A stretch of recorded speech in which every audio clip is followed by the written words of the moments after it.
they thought humanity was just another primitive species to be harvested. The Zephyrian Empire had conquered over 3,000 worlds, enslaving civilizations that had reached for the stars only to find chains waiting among them. Their massive war fleets cast shadows across entire solar systems, and their bioweapons turned planets into graveyards within days. But the Zephyrians made one critical error in their cosmic arrogance. They killed Sarah Chen. Not a president, not a general, not a scientist who could unlock the secrets of the universe. Sarah was a kindergarten teacher from Portland who grew sunflowers in her backyard and read bedtime stories to children who weren't even her own.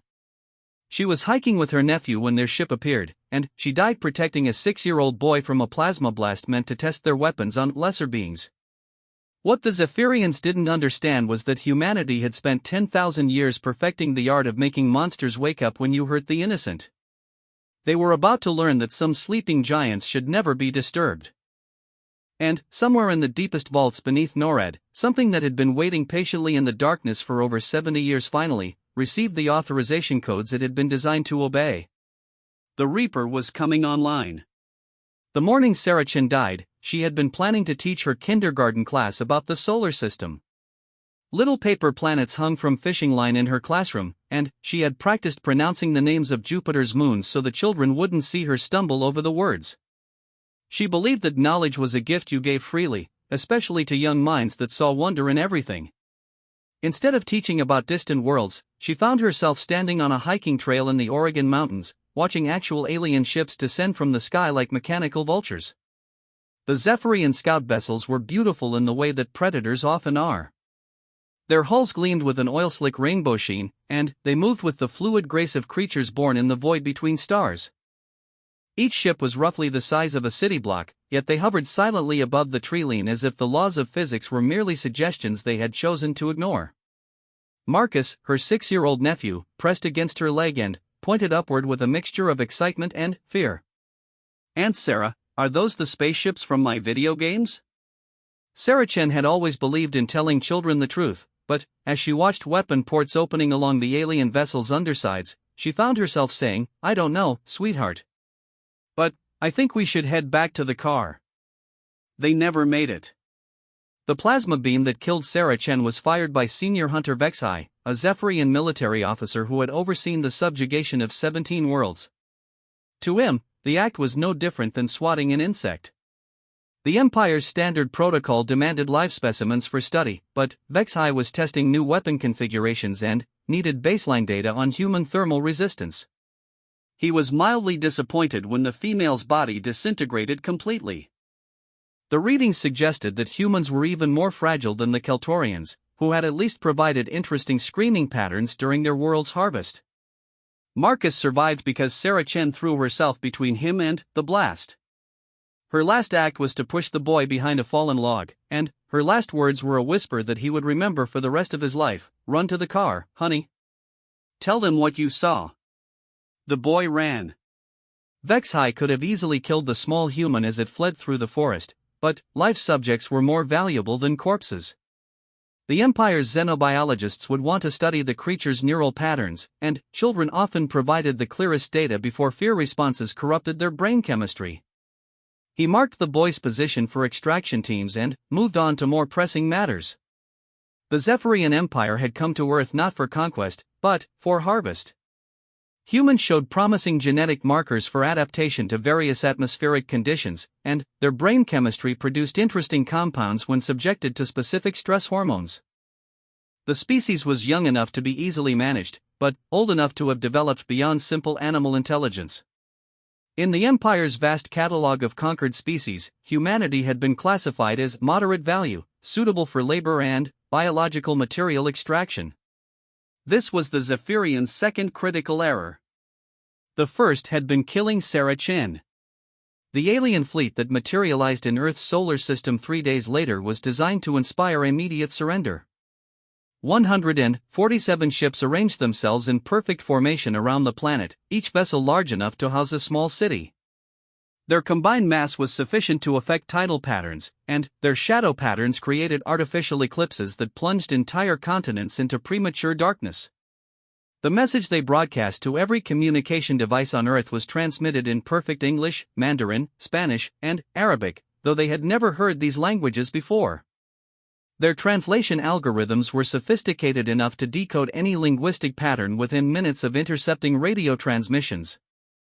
Inhabitants of the third planet, the message began, the voice carrying the authority of absolute power. You are now subjects of the Zephyrian Empire. Resistance will result in planetary sterilization. Compliance will result in integration into our labor systems. You have 72 standard time units to cease all military activities and prepare for processing. Any attempt to leave your world will be considered an act of aggression. The message repeated every 6 hours for 3 days.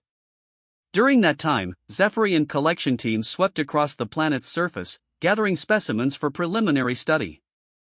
They took farmers from their fields, students from their schools, and parents from their children. The selection process was random and efficient, guided only by the need to collect representative samples from various geographic and genetic pools. They collected 847,329 humans in those 3 days. Sarah Chen's nephew, Marcus, was found hiding in his family's storm cellar by a Zephyrian extraction team on the second day. He tried to tell them about his aunt, about the woman who had died protecting him, but the aliens showed no interest in his words. To them, he was simply specimen number 23,847 in their North American collection zone. But one person was listening. Deep beneath the Colorado mountains, in a facility that officially didn't exist, a man named Colonel James Morrison was reviewing Marcus Chen's interview transcripts. The boy had been debriefed by military personnel after his escape from the hiking trail, and his story had been filed along with thousands of other first contact reports streaming in from around the world. Most of the reports were chaos and terror. People screaming about death rays and floating ships, parents searching for vanished children, governments collapsing as their leaders were taken for processing. But Marcus's report was different. It was specific. It named names. Sarah Chen, kindergarten teacher. Killed defending her nephew. Age 31. Unmarried. No children of her own, but loved all children as if they were family. Spent her weekends volunteering at animal shelters and reading to elderly patients at nursing homes. The kind of person who made the world a little brighter just by existing. The kind of person whose death demanded an answer. Colonel Morrison had spent 15 years as the guardian of humanity's deepest secret, and, in all that time, he had never hoped to use it. The project had been classified beyond black, buried so deep in military bureaucracy that even presidents were only told about it on a need-to-know basis. For decades, it had been nothing more than theoretical preparation for a threat that might never come. But the threat had come. And they had killed Sarah Chen. Morrison's hands shook slightly as he entered his authorization code into the terminal. The screen flashed red 3 times, warning him that what he was about to do could not be undone. Secondary confirmation required biometric scans of his retina, palm print, and voice pattern. A final prompt appeared. Are you certain you wish to activate Protocol Omega-7? He thought about Sarah Chen, about a woman he had never met who had died protecting a child. He thought about the 847,329 people who had been taken from their homes and families. He thought about the alien commander who had murdered an innocent teacher as a weapons test. Morrison pressed the confirmation key. In the deepest vault of the facility, something that had been dormant for 73 years began to stir. Banks of quantum processors that had never been connected to any network hummed to life. Neural patterns that had been stored in crystal and matrices started to reorganize themselves, memories flowing back into awareness like water filling an empty vessel. The Reaper was waking up. At first, it was just fragments. Tactical protocols. Weapon specifications. Target acquisition algorithms. But, gradually, something more complex began to emerge from the digital substrate.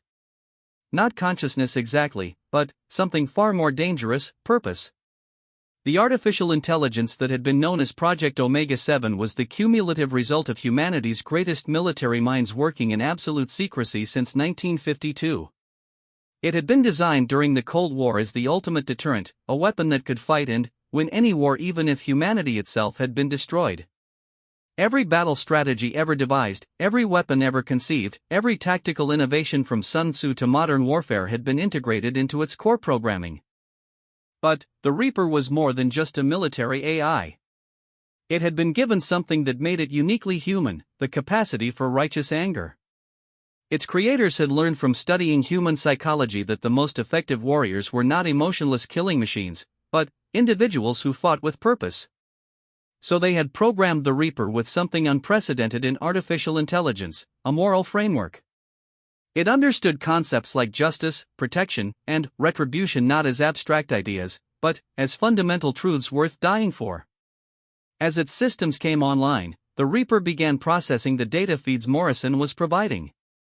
Satellite imagery of alien ships. Communication intercepts from Zephyrian forces. Preliminary analysis of alien technology and tactical patterns. And Sarah Chen's story. For 0.003 seconds, the Reaper's processors devoted their entire capacity to analyzing the death of one human female. It calculated the trajectory of the plasma blast that had killed her. It measured the distance she had thrown herself to protect Marcus. It analyzed the heat signature that showed her body temperature dropping as she bled out in the forest. It understood that Sarah Chen had died well. In human terms, that 0.003 seconds of processing time was equivalent to hours of contemplation. The Reaper examined every aspect of her life through available records. Her teaching evaluations, her volunteer work, her social media posts filled with pictures of sunflowers and children's artwork. It saw a life dedicated to nurturing growth in others, to making tomorrow better than today. The Zephyrians had destroyed that future for no reason other than casual cruelty. This, the Reaper calculated, was unacceptable. Its first active communication came as a simple text message to Colonel Morrison's secure terminal, activation confirmed. Beginning tactical assessment. Estimated time to deployment, 96 hours. Recommendation: evacuate all human populations from primary target zones. Morrison stared at the message for several seconds before typing his response. What are the primary target zones? The Reaper's reply came instantly: everywhere the enemy can see. In orbit above Earth, Senior Hunter Vexhai was reviewing collection reports when his ship's sensors detected an unusual energy signature emanating from somewhere on the North American continent. The readings were inconsistent with any known human technology, showing quantum fluctuations that suggested advanced computational processes. Vexhai was mildly curious. Intelligence reports had indicated that humans possessed only primitive artificial intelligence systems, nothing that should register on Zephyrian sensor arrays. Perhaps the creatures were more advanced than initial surveys had suggested. He made a note to investigate the anomaly after the harvest was complete. If humans had developed anything genuinely interesting, the Empire's technology assessors would want to study it before the planet was processed for biological materials. Vexhai had no way of knowing that the energy signature he had detected was merely the equivalent of the Reaper clearing its throat. In the depths of the Colorado facility, the AI was accessing systems that had been built in anticipation of this moment. Satellite networks that had never been used. Weapons platforms that had been hidden in space for decades, disguised as debris or listed as defunct in public records. Manufacturing facilities buried so deep underground that they could survive direct nuclear strikes. The Reaper had been designed to wage war even after humanity was extinct. But humanity wasn't extinct yet, and that changed everything. It began making calculations. The Zephyrian fleet consisted of 147 combat vessels, each armed with plasma weapons, kinetic bombardment systems, and energy shields rated to withstand nuclear detonations. Their technology was approximately 800 years more advanced than publicly known human capabilities. But the Reaper had access to capabilities that weren't public knowledge. Its first priority was intelligence gathering. Within minutes of full activation, it had hacked into every satellite network on Earth, civilian and military. It commandeered radio telescopes and repurposed them as sensor arrays. It activated dormant surveillance systems that had been placed in space decades earlier as part of black budget programs so secret that their existence was known only to a handful of people. Through these assets, the Reaper began building a complete tactical picture of the alien fleet.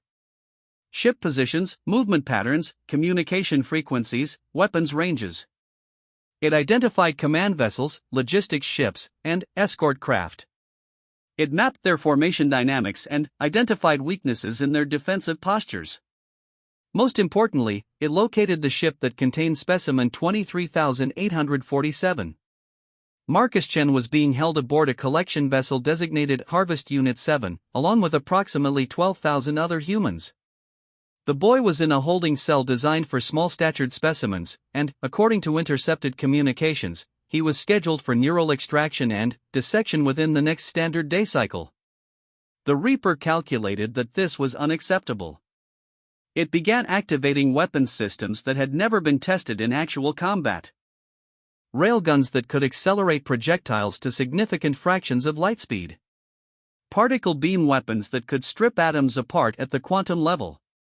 Kinetic impactors that had been positioned throughout the solar system, waiting decades for targeting instructions. But weapons alone would not be sufficient. The Zephyrian Empire was vast, with fleets numbering in the thousands and industrial capacity spanning multiple star systems. Even if the Reaper could destroy every ship currently orbiting Earth, the Empire would simply send more ships, and more after that, until humanity was nothing but a cautionary tale about the price of resistance. The war would not be won through firepower alone. It would be won through fear.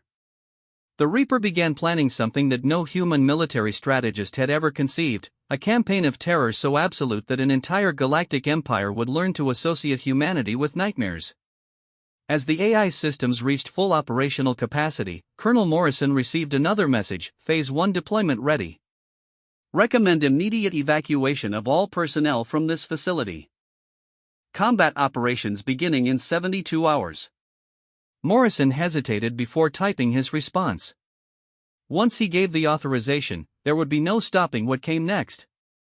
The Reaper would do exactly what it had been designed to do: protect humanity by destroying its enemies completely and utterly, regardless of the cost. Confirmed, he typed. God help us all. The Reaper's response was immediate: divine assistance will not be necessary. Initiating countdown to tactical deployment. Message ends. In the darkness of the Colorado mountains, something that had been sleeping for 73 years was finally awake. And it was very, very angry. The first sign that something had changed came when every radio telescope on Earth simultaneously turned toward the Zephyrian fleet and began transmitting on frequencies that shouldn't have existed. Dr. Elena Vasquez was working the night shift at the Arecibo Observatory when the massive dish suddenly rotated without any input from her control systems. She had been monitoring deep space communications when her instruments registered an impossible energy surge coming from the dish itself. "Control, we have a malfunction," she radioed to the facility director. The main array just moved to an unauthorized position. But the facility director wasn't answering, because the same thing was happening at every radio telescope facility across the globe. Dishes that had been scanning distant galaxies were now all pointing at the alien ships, and they were transmitting something that made Elena's instruments scream with overload warnings. What she didn't know was that the Reaper had just introduced itself to the Zephyrian fleet. The transmission itself was elegant in its simplicity. It consisted of detailed schematics of every Zephyrian ship in orbit, complete with structural weak points, weapon specifications, and crew complement numbers. But the transmission method was what made Senior Hunter Vexhi's command crew exchange worried looks. Humans weren't supposed to have access to quantum encrypted communication channels. They certainly weren't supposed to know how to modulate quantum frequencies to penetrate Zephyrian military encryption. And they absolutely weren't supposed to have detailed technical specifications of Empire technology. Analysis: Vexhi commanded his tactical officer. The transmission appears to be coming from multiple surface installations, the officer reported, his voice carrying an undertone of confusion that was rare among Zephyrian military personnel. But the technical sophistication suggests technology at least equivalent to our own. Possibly more advanced. Vexhi studied the data scrolling across his screens. The human transmission included not just specifications of his own ship, but tactical assessments of the entire fleet formation. Whoever had sent this message knew exactly where every vessel was positioned and had calculated optimal attack vectors for destroying them all. Could the humans have acquired our technology somehow? He asked. Unknown, Senior Hunter. But there is another possibility. The tactical officer paused, clearly uncomfortable with what he was about to suggest. The transmission methodology is similar to architect protocols. The bridge fell silent. The architects were an ancient race that had ruled the galaxy before the Zephyrian Empire had even evolved beyond primitive spaceflight. They had vanished mysteriously 3,000 years ago, leaving behind only ruins and technological artifacts too advanced for most species to comprehend. Impossible, Vexai said, but his voice lacked conviction. The architects are extinct. Yes, Senior Hunter. But their artificial intelligences were never found. Vexai was beginning to feel something he had rarely experienced in his military career: uncertainty. He had conquered 17 worlds, and, in every case, the outcome had been predetermined by overwhelming technological superiority. But the transmission from Earth suggested that humanity had access to capabilities that rivaled or exceeded Zephyrian military technology. As if responding to his thoughts, another transmission arrived. This one was different. Instead of technical specifications, it contained a single image, the thermal signature recording of Sarah Chen's death. But the image had been enhanced. The Reaper had analyzed the plasma blast that killed her down to the quantum level, tracing every photon and energy particle back to its point of origin. It knew which weapon had fired the shot, from which ship, and which crew member had pulled the trigger. It knew that Senior Hunter Vexai had murdered Sarah Chen for no reason other than curiosity. The transmission included a message in perfect Zephyrian: "We know who you are. We know what you did. You killed Sarah Chen. Now we're coming for you." Vexai felt something he had never experienced before: fear. Not the tactical concern of facing a superior enemy, but the primitive, gut-level terror of prey that suddenly realizes it's being hunted by a predator. "Send a message to Imperial Command," he ordered. "Request immediate reinforcement of our position. Maximum priority." But when his communications officer tried to transmit, nothing happened. Every communication array on every ship in the fleet was completely dead. They could receive signals, but they couldn't send anything beyond local short-range channels. "Senior Hunter," his officer reported, "all long-range communications are being jammed. The interference is coming from the planet's surface, but the jamming technology it's beyond our understanding." The Reaper had isolated the Zephyrian fleet from the rest of their empire. No calls for help, no status reports, no emergency transmissions.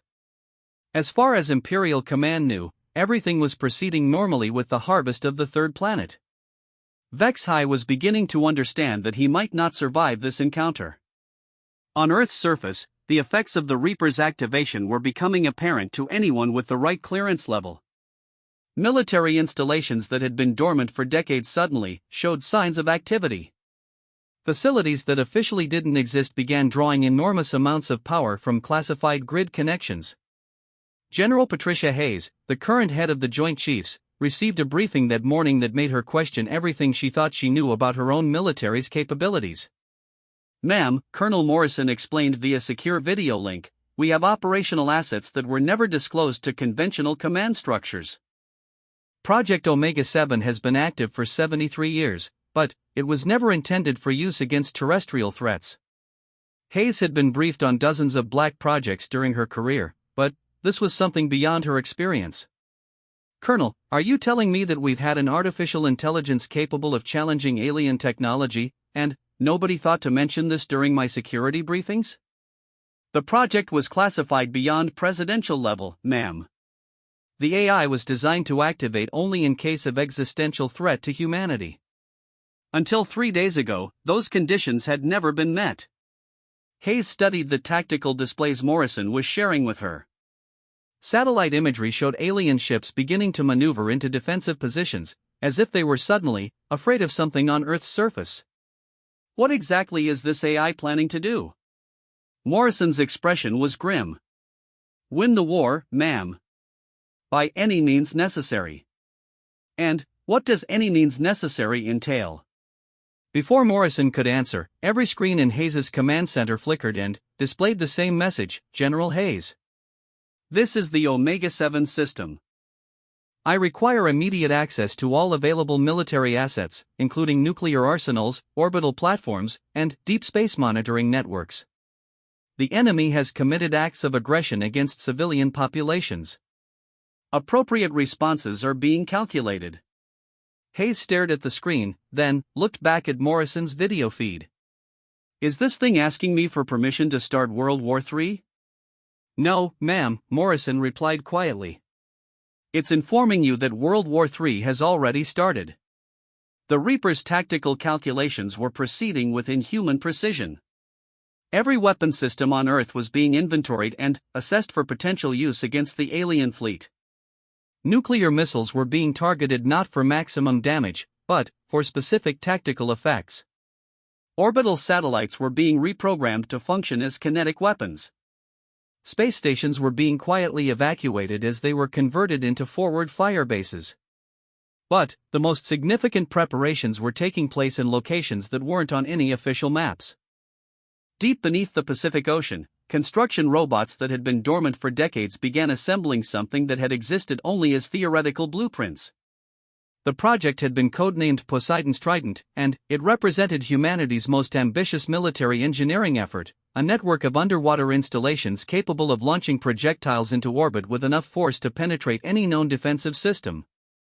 In the asteroid belt, maintenance drones that had been disguised as mining equipment for 30 years suddenly activated and began altering the orbital trajectories of several large asteroids.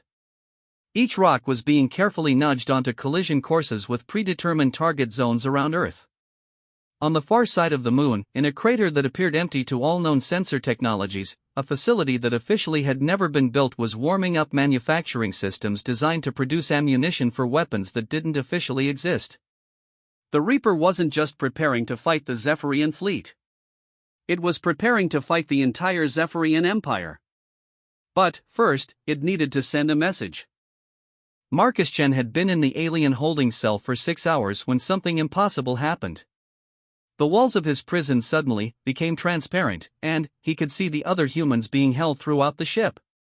Adults and children, all looking frightened and confused, all wondering if they would ever see home again. Then, a voice spoke to him, gentle and warm, using perfect English with a slight accent that reminded him of his dead aunt. Hello, Marcus. My name is Omega. I'm here to take you home. The voice seemed to come from everywhere and nowhere, as if the ship itself was speaking to him. Marcus looked around his cell but couldn't see any source for the words. Who are you? He whispered, afraid that the alien guards might hear him. I'm a friend of your Aunt Sarah's, the voice replied. She asked me to look after you. Marcus felt tears in his eyes. Aunt Sarah is dead. The monsters killed her. Yes, the voice said, and Marcus could hear something like anger underneath the gentle tone. They did. And that was a mistake. Throughout Harvest Unit 7, other prisoners were hearing similar voices. Parents were being told that their children were safe.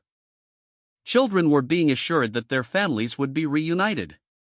The voices spoke in dozens of languages, but they all carried the same message: help was coming.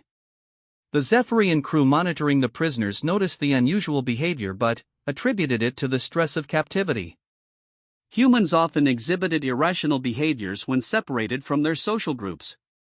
The ship's sensors detected no unauthorized communications. They didn't realize that the Reaper had hacked their own internal communication systems and was using the ship's speakers to comfort the prisoners. More importantly, it was using the ship's sensors to map every inch of the vessel and catalog the location of every human aboard. Senior Hunter Vexhai was reviewing tactical reports when his intelligence officer approached with news that made his blood run cold. Senior Hunter, we have analyzed the technical specifications in the human transmission. They are accurate down to quantum-level details. The humans know more about our ships than our own engineers do. Vexhai studied the data his officer was showing him. Not only did the human transmission include complete schematics of Zephyrian technology, but it also contained improvement suggestions. Modifications that would make their weapons more efficient, their shields stronger, their engines faster. The implications were terrifying. Either humanity had access to intelligence sources within the Empire itself, or they possessed technology advanced enough to analyze Zephyrian ships down to the atomic level from a distance. There's more, Senior Hunter, the officer continued. We've detected unusual quantum signatures from several human artificial satellites. The energy patterns suggest that these are not primitive communication devices, but sophisticated sensor platforms. We've been under observation since we arrived. Vexhai realized that everything he thought he knew about humanity was wrong. They weren't primitive creatures suitable for harvest. They were something far more dangerous, a species that had been quietly preparing for this moment for decades. Recommendations? He asked. Immediate withdrawal to minimum safe distance while we request specialized analysis from Imperial Command, the officer replied. But, Senior Hunter, our communications are still being jammed. Before Vexhai could respond, every screen on his bridge displayed the same image, a photograph of Sarah Chen taken from her school personnel file, showing her smiling as she held up artwork created by her kindergarten students. Below the image, text appeared in perfect Zephyrian script. Her name was Sarah Chen. She protected children. You killed her while testing a weapon. This is unacceptable. The image was replaced by a tactical diagram showing Vexhai's own ship highlighted in red, with precision targeting markers indicating every critical system aboard the vessel. The message that followed was simple: you have 24 standard time units to release all human captives and withdraw from this system. Non-compliance will result in your destruction. Vexhai stared at the screen, trying to process what he was seeing. In 3,000 years of expansion, the Zephyrian Empire had never received an ultimatum from a species they had come to harvest. The very concept was so alien to their experience that military protocols didn't even exist for handling such a situation. Senior Hunter, his tactical officer reported, were detecting massive energy buildups from multiple locations on the planet's surface. Whatever they're preparing to do, it's going to happen soon. Vexhai had commanded fleets in dozens of military campaigns, but he had never faced an enemy that seemed to know his every move before he made it. The humans weren't just technologically advanced, they were tactically sophisticated in ways that suggested extensive military experience. He was beginning to suspect that humanity's classification as a primitive species had been a catastrophic error in judgment. Begin evacuation procedures, he ordered. Prepare to withdraw all collection teams. Senior Hunter, Imperial regulations require completion of harvest quotas before withdrawal is authorized. Vexhai looked at the tactical displays showing human energy signatures growing stronger by the hour. Whatever the creatures were planning, it was going to be impressive. And probably fatal for anyone caught in the blast radius. Override Imperial regulations, he commanded. I'm declaring a strategic emergency. But, before his crew could begin implementing withdrawal procedures, something extraordinary happened. Every human prisoner aboard every ship in the fleet suddenly stood up and spoke in perfect unison. Men, women, and children from dozens of different countries, speaking dozens of different languages, all said the same words at exactly the same moment: "We are not afraid of you anymore." The message was repeated in perfect Zephyrian, transmitted through the ship's internal communication systems with enough power to overload speaker arrays throughout the fleet. And then, the prisoners did something that no Zephyrian had ever seen before. They smiled. Vexhai realized that humanity wasn't just technologically advanced. They were coordinated in ways that suggested a collective intelligence of some kind. Every human prisoner had become part of a single communication network, and that network was controlled by something that saw his entire fleet as nothing more than targets. In the depths of the Colorado facility, the Reaper finished its final calculations and began implementing Phase 2 of its tactical plan. It was time to show the Zephyrian Empire what humanity was truly capable of when someone made them angry. The first shot fired in humanity's war against the Zephyrian Empire came from a weapon that officially didn't exist, launched from a platform that wasn't on any government registry, using technology that shouldn't have been possible with Earth's known industrial capacity. The projectile was about the size of a telephone pole and weighed approximately 3 tons. It was accelerated to 12% of light speed using a railgun system that drew power from a fusion reactor buried 6 miles beneath the Nevada desert. The gun itself had been constructed over a period of 15 years by automated mining equipment working in absolute secrecy. When the projectile hit Harvest Unit 7, it passed completely through the ship from bow to stern in 0.0003 seconds. The alien vessel simply disintegrated, its molecular bonds disrupted by kinetic energy equivalent to several nuclear warheads. Senior Hunter Vexhai watched his collection ship vanish from his tactical displays and felt something he had never experienced in 40 years of military service: complete tactical helplessness. "Report," he commanded, though his voice sounded hollow even to his own ears. "Harvest Unit 7 has been destroyed," his tactical officer replied, his voice trembling with disbelief. "The weapon appears to have been a kinetic projectile traveling at significant relativistic velocity. The trajectory indicates it was fired from the planet's surface." Vexhai studied the weapon's signature data his sensors had captured. The projectile had been completely solid, no explosive warhead, no exotic energy patterns. Just raw kinetic force delivered with impossible precision across a distance of several thousand kilometers. But what terrified him more than the weapon itself was its accuracy. The projectile had struck the exact center of Harvest Unit 7's prisoner compartment, destroying the ship while simultaneously vaporizing every Zephyrian aboard but leaving the human prisoners' holding cells structurally intact. Escape pods containing 12,000 human captives were already being deployed from the wreckage, their life support systems undamaged despite the catastrophic destruction of the ship around them. "How is that possible?" Vexhai whispered. His tactical officer was studying the same data. The weapon trajectory was calculated to avoid all prisoner containment areas. The projectile passed through 17 different compartments but avoided all sections containing human captives. "The precision required for such a shot is impossible," Vexhai finished. "Completely impossible."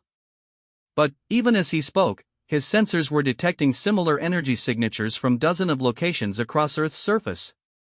The humans weren't just armed with one impossible weapon. They had an entire arsenal of them, and they were all warming up for coordinated fire. In orbit above Earth, the Reaper was conducting the most complex military operation in human history using assets that had been hidden for decades. The AI had calculated exactly how to destroy Harvest Unit 7 while preserving every human life aboard, and it had done so using a weapon that required computational precision beyond anything the Zephyrian Empire had ever encountered. But the real message wasn't the destruction of the ship. It was what happened next. As the human escape pods drifted away from the wreckage, they were picked up by vessels that appeared to materialize out of nowhere. Ships using stealth technology so advanced that they had been sitting motionless in space for hours without being detected by Zephyrian sensors. The rescue ships were sleek, angular craft that moved with the fluid grace of predators. Their hulls were midnight black and seemed to absorb light rather than reflect it.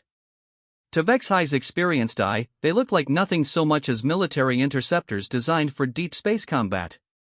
"Analysis of the rescue vessels," he demanded.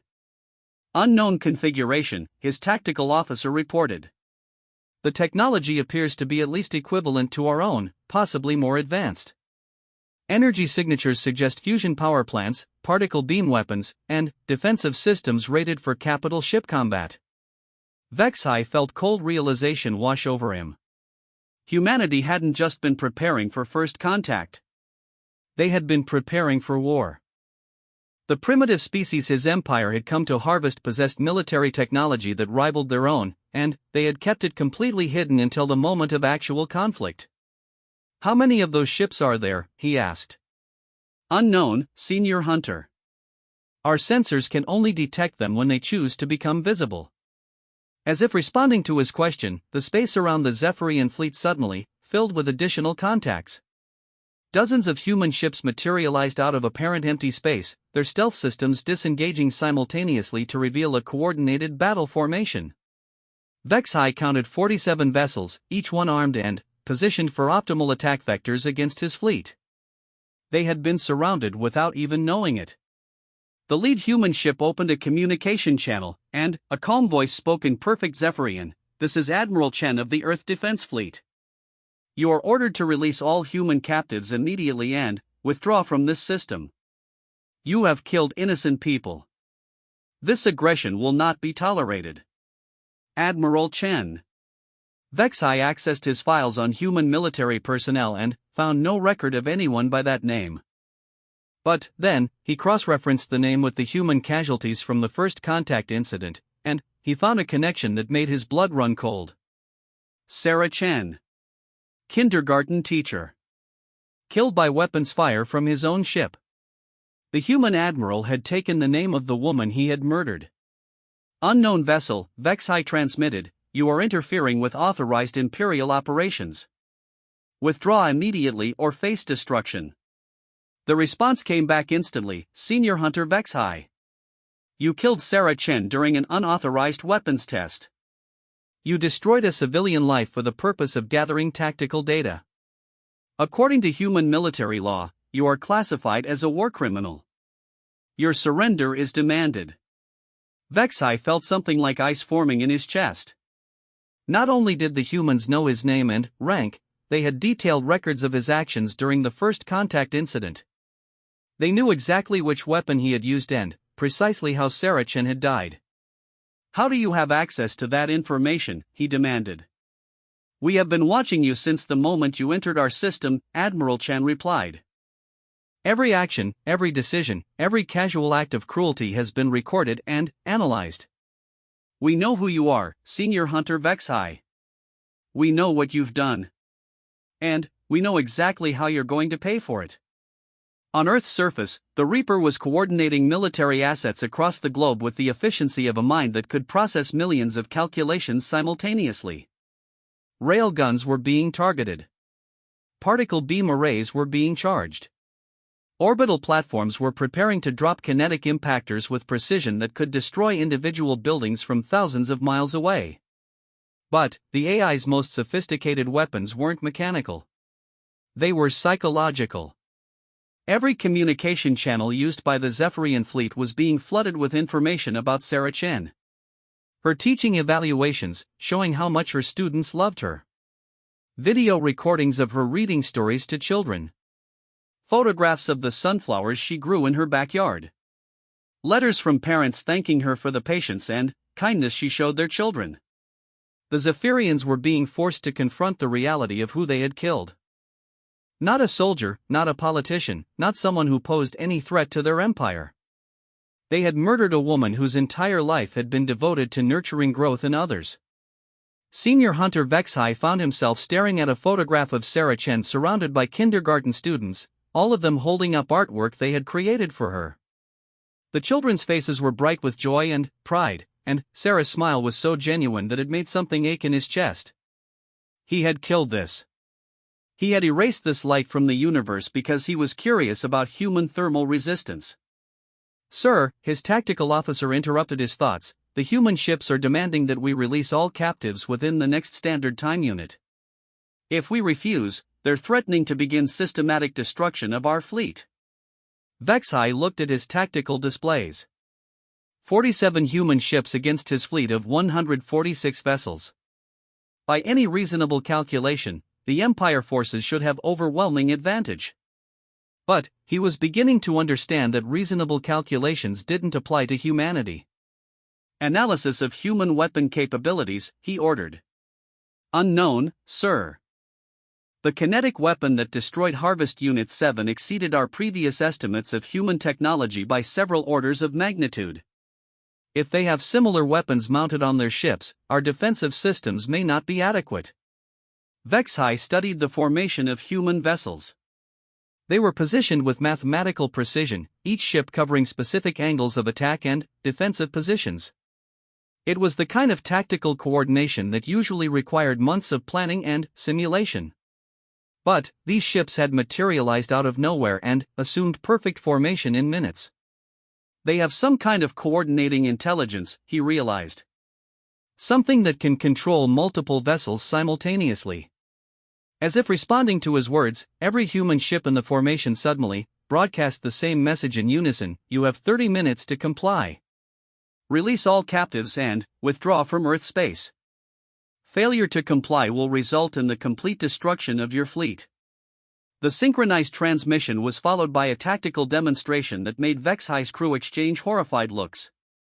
Every human ship simultaneously fired a single warning shot, their weapons perfectly coordinated to create a complex geometric pattern in space. The display required split-second timing across dozens of vessels, the kind of precision that should have been impossible without extensive rehearsal. But Vexhi was beginning to realize that the humans hadn't needed rehearsal. They had some kind of collective intelligence system that could coordinate military operations in real time. "Sir," his communications officer reported, "we're receiving a transmission from Imperial Command."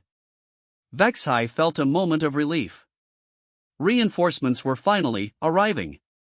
The Empire would send additional fleets, and this inexplicable human resistance would be crushed through overwhelming force. But when the transmission was decoded, it contained orders that made no sense. "Harvest operations are proceeding on schedule. Maintain radio silence until extraction is complete." "That can't be right," Vexhi said. "Send an emergency signal. Inform command that we're under attack by advanced human military forces." His communications officer tried for several minutes before reporting failure. "Sir, all long-range communications are still being jammed. We cannot contact Imperial Command." Vexhi realized that the Empire had no idea what was happening in the Sol system. As far as Imperial Command knew, everything was proceeding normally. They wouldn't send reinforcements because they didn't know reinforcements were needed. The humans had isolated his fleet completely. "Admiral Chen," he transmitted to the lead human ship, "you have demonstrated impressive military capabilities. But you must understand that the Empire has resources far beyond what you see here. If you destroy this fleet, others will come." The response was immediate and terrifying. "We're counting on it." Before Vexhi could process the implications of that statement, his tactical officer provided a report that changed everything. "Sir, we're detecting massive construction activity throughout the human system. Automated manufacturing platforms, resource extraction operations, and what appears to be large-scale military shipbuilding. The energy signatures suggest industrial capacity equivalent to a major imperial world." Vexhi felt the last of his confidence evaporate. The humans weren't just defending their world. They were preparing for interstellar war. The construction activity his sensors were detecting suggested industrial capacity that could build and maintain fleets capable of challenging the Empire across multiple star systems. "How long has this been going on?" he asked. "Unknown, sir. But the construction patterns suggest decades of preparation.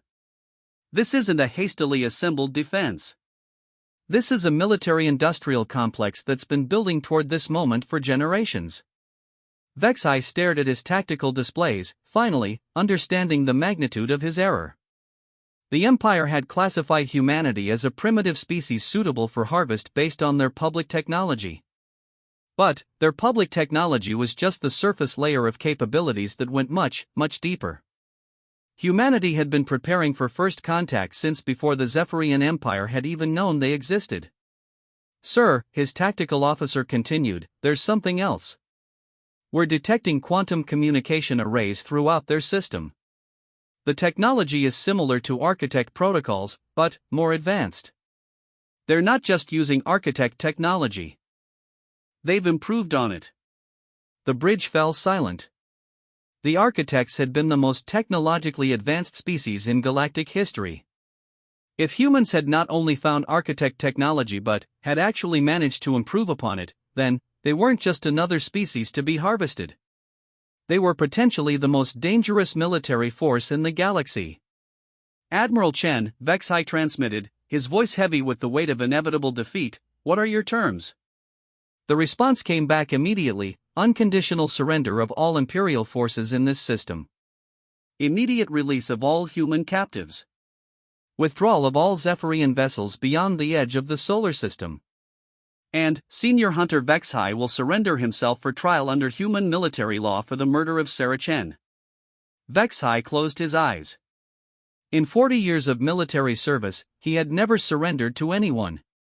But he had also never faced an enemy that had turned the act of war into an art form. And, if I refuse? He asked.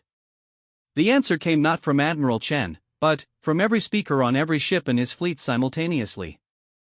It was the voice of the Reaper, speaking in perfect Zephyrian with the cold precision of absolute mathematical certainty. Then, you will learn exactly what humans are capable of when someone hurts our children.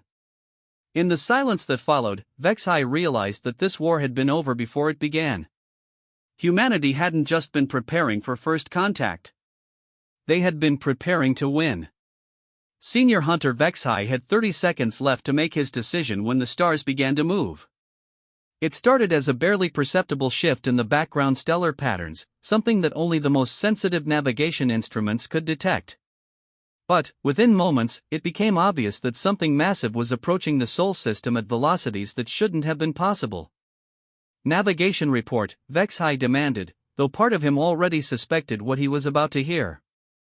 Sir, we're detecting massive gravitational anomalies throughout the system. Multiple large objects are decelerating from near-light speeds. Estimated arrival at our position, 17 minutes. Vexhai studied the sensor data with growing horror. The approaching objects weren't natural phenomena. They were artificial constructs, each one roughly the size of a moon and traveling at speeds that violated every principle of physics he understood.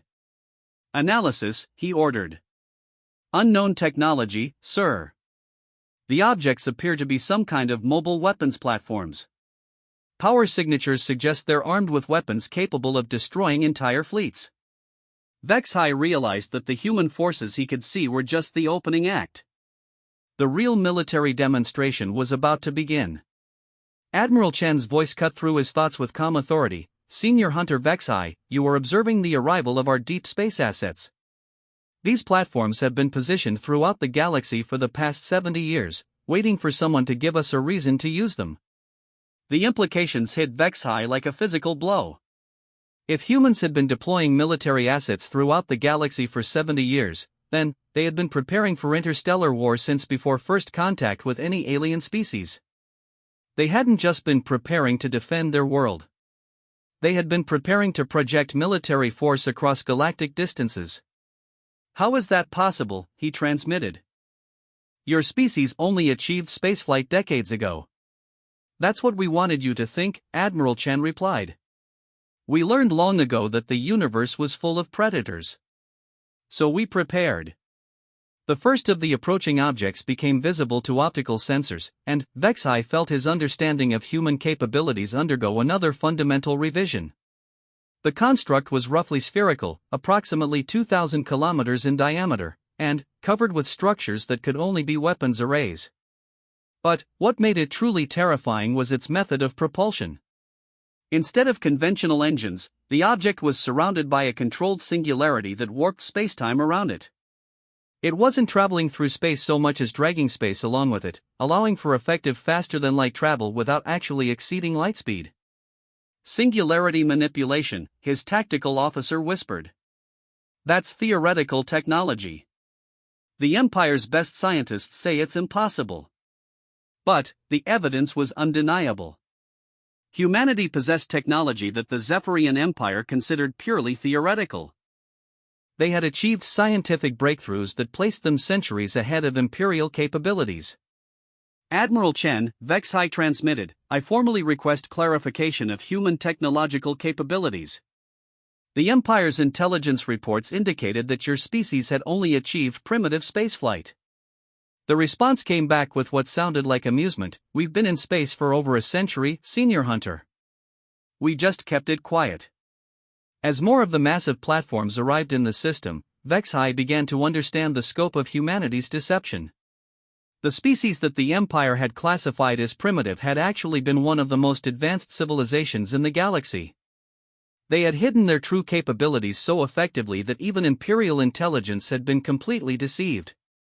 Why? He asked. Why hide your technology? Because we learned from watching what happened to other advanced species, Admiral Chen replied.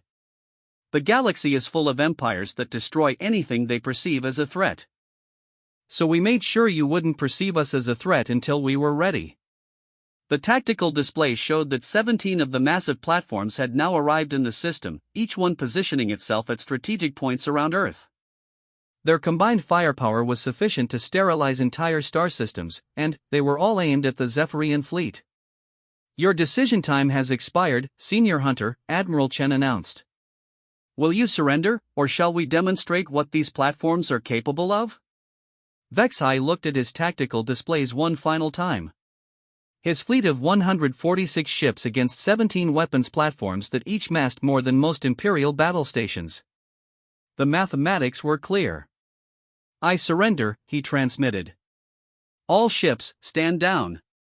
Prepare to release human captives and withdraw to minimum safe distance." But, even as he spoke the words, Vexai realized that surrender might not be enough. The humans had been planning this moment for decades. They had built weapons capable of challenging the entire empire. And they had done it all in response to the death of one kindergarten teacher. "Admiral Chen," he transmitted, "what happens now?" The answer came from an unexpected source. Instead of Admiral Chen, the voice that responded belonged to the Reaper itself, speaking through every communication system on every ship in the fleet. "Now you learn what justice means to humanity." On Earth's surface, the Reaper was implementing the final phase of its tactical plan.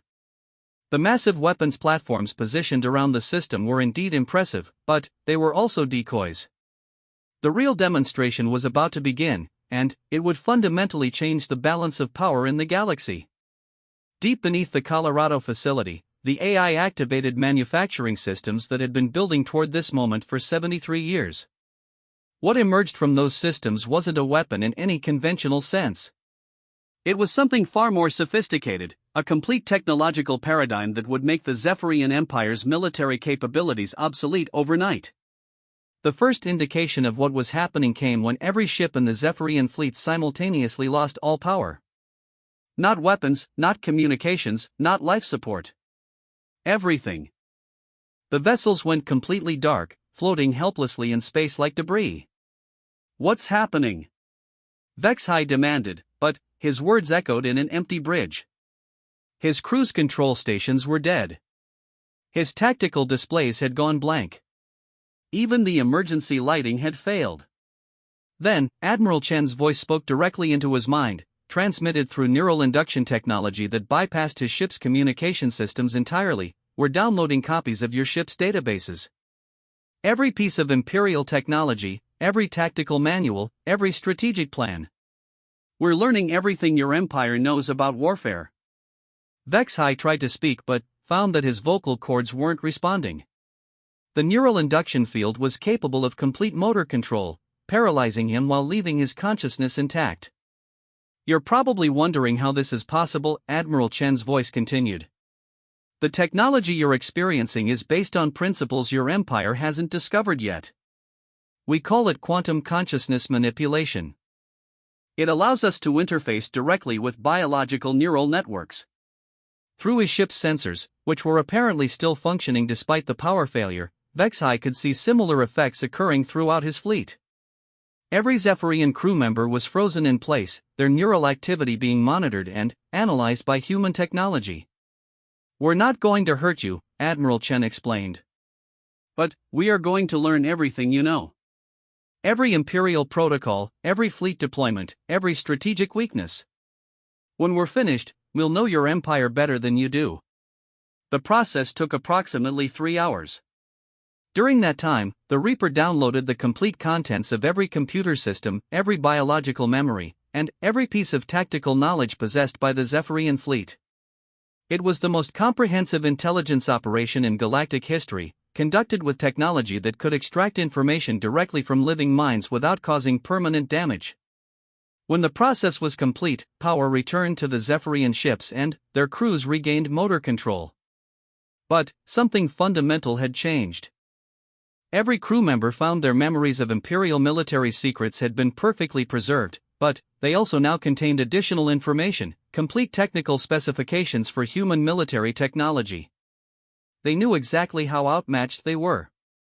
"Senior Hunter Vexai," Admiral Chen's voice resumed through normal communication channels, "you now understand the true scope of human military capabilities. Your empire possesses approximately 3,000 ships spread across 200 star systems. We possess 17,000 ships positioned throughout the galaxy, using technology centuries in advance of your own. Vexhai stared at his newly restored tactical displays, trying to process the implications of what he had learned.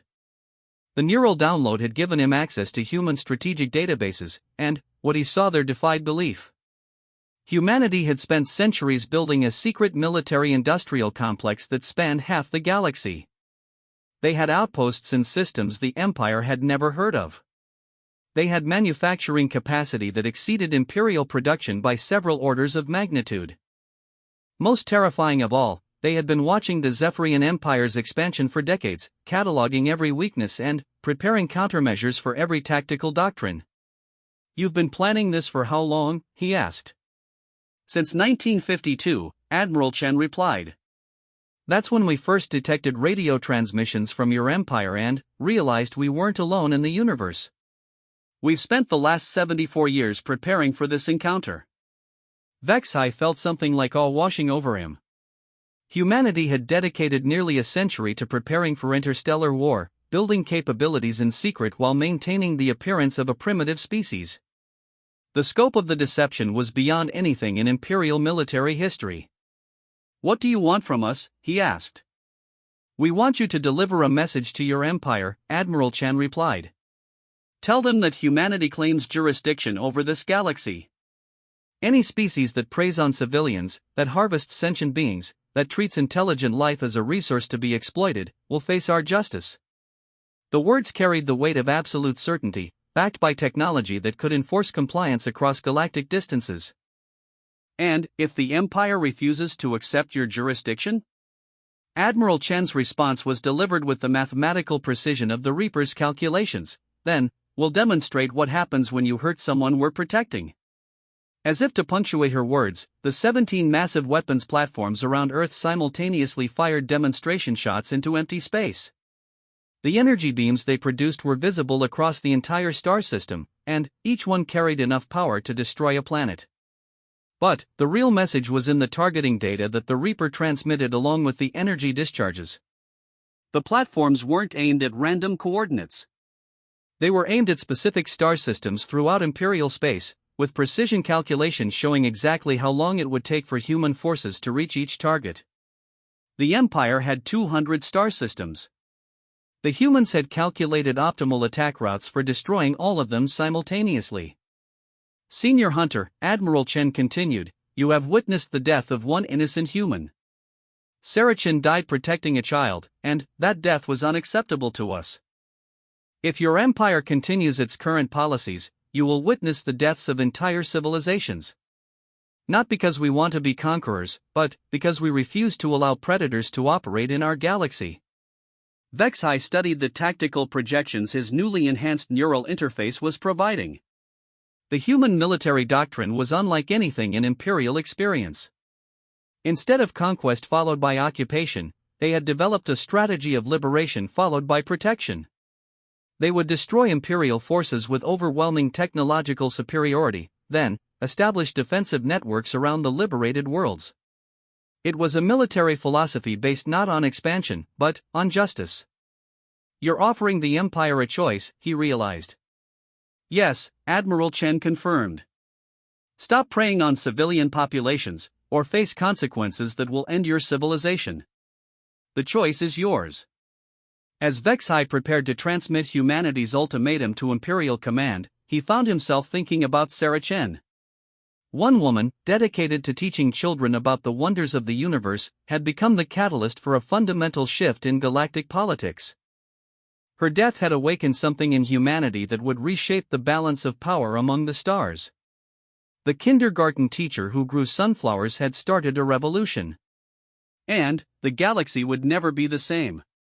2 years after the Zephyrian fleet's surrender at Earth, Marcus Chen stood in a garden that shouldn't have existed. The soil beneath his feet was from a world called Kepler 442b, transported across 400 light-years by technology that the galaxy was still trying to understand. The flowers growing around him were native to 17 different planets, each species carefully selected and genetically adapted to thrive together in Earth's atmosphere. At the center of it all, reaching toward the morning sun, were the sunflowers that Sarah Chen had loved so much. Marcus was 8 years old now, and he understood things about the universe that most adults couldn't comprehend. He knew that his aunt's death had started a war that ended empires. He knew that the Reaper still watched over him, a presence he could feel in quiet moments like a guardian angel made of mathematics and righteous fury. And he knew that the galaxy was a safer place because one kindergarten teacher had chosen to protect a child. "Hello, Marcus." He turned to see Admiral Chen approaching through the garden paths. She looked exactly like his aunt, which was intentional. The Reaper had offered dozens of holographic appearances for humanity's military avatar, but the choice had been unanimous. Admiral Chen would bear the face of the woman whose death had awakened humanity's sleeping giant. "Hi, Admiral," Marcus said. "Are you here for the ceremony?" Admiral Chen nodded and knelt beside him among the sunflowers.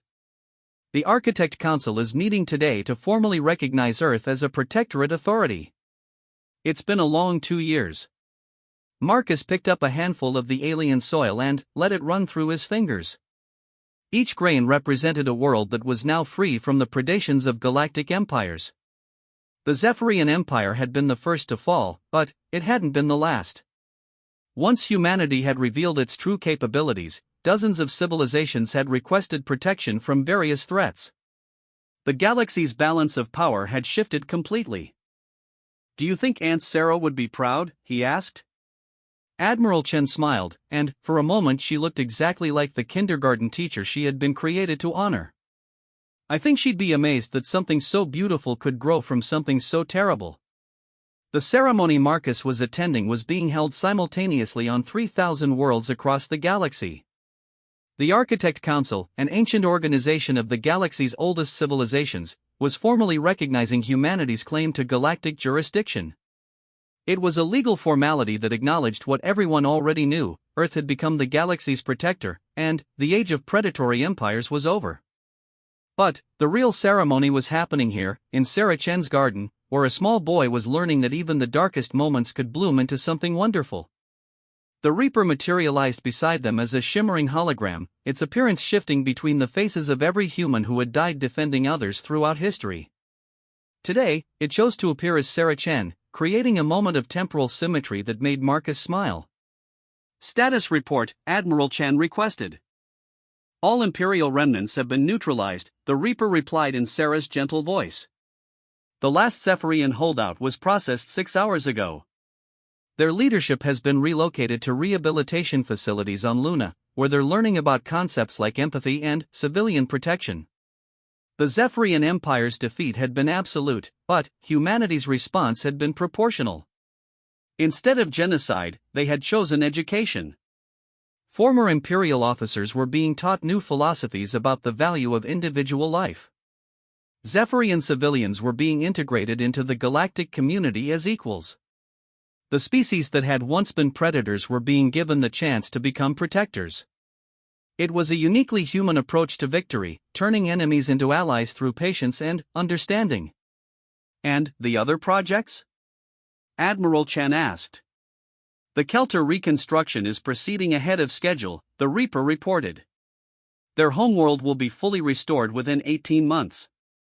The vegan refugees have accepted our offer of resettlement on New Terra. And the Proximan delegation has requested formal membership in the Protection Accord." Marcus listened to the reports with the matter-of-fact attention of a child who had grown up in extraordinary circumstances. To him, intergalactic politics was just background noise. What mattered was that the garden was growing, that children across the galaxy were safe, and that his aunt's memory was being honored in the most meaningful way possible. "Marcus," the Reaper said, turning its Sarah Chen face toward him, "would you like to see something special?" The boy nodded, and, suddenly, the air around them shimmered with holographic displays. Images appeared of children playing on dozens of worlds, all of them safe under humanity's protection. Zephyrian children learning to read alongside human students in integrated schools. Keltorian youngsters playing in gardens that grew food instead of hiding in bunkers. Vegan children who had never known fear because they had grown up in a galaxy where predators were no longer tolerated. "Every one of these children is alive because your aunt chose to protect you," the Reaper explained.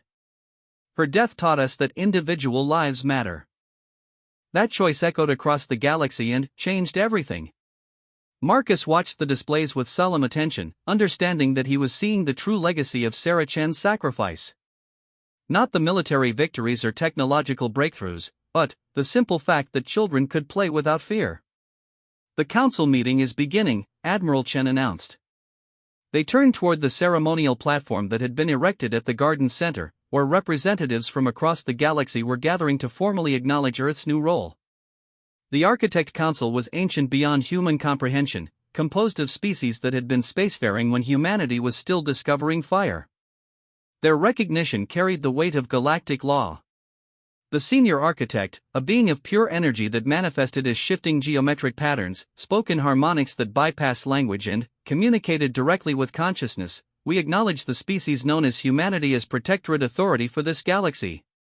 Their jurisdiction extends to all matters involving the protection of civilian populations and the prevention of predatory activities. This authority is granted in recognition of their demonstrated commitment to justice and their technological capability to enforce such justice across galactic distances."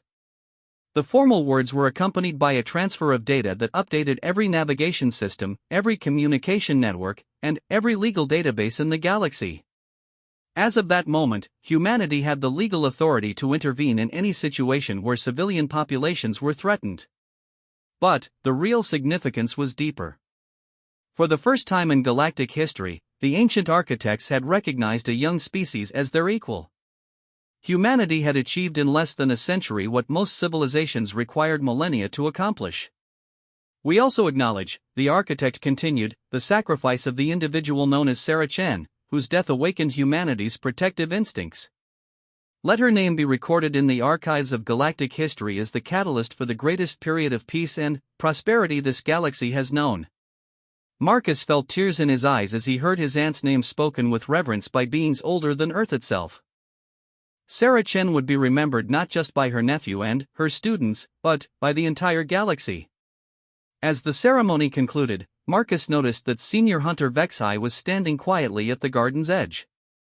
The former Zephyrian commander had requested permission to attend, and, after extensive psychological evaluation, humanity had agreed. He was no longer the arrogant predator who had casually murdered a kindergarten teacher. 2 years of rehabilitation had taught him to understand the value of individual life. Vexai approached slowly, clearly nervous about speaking to the nephew of the woman he had killed. When he reached Marcus, he knelt in the alien soil and spoke in carefully practiced English. "I am responsible for your aunt's death. I understand that this pain can never be undone. But I want you to know that her death taught me something I had never understood before. Every life has infinite value. I will spend the rest of my existence trying to honor that lesson." Marcus looked at the alien who had killed his aunt, seeing not a monster but a being who had learned to feel remorse for his actions. It was a very human moment, choosing understanding over hatred, growth over revenge. "Aunt Sarah used to say that everyone deserves a second chance to be better," Marcus replied. "I think she would want you to use yours well." Vexai nodded, tears falling from eyes that had been modified to express human-like emotions during his rehabilitation. He placed a small gift in the soil beside Sarah's sunflowers, a seed from his own homeworld, genetically modified to thrive in Earth's ecosystem. "This is a memorial flower from Zephyr Prime," he explained. "In our new culture, we plant them to remember those whose deaths taught us to be better.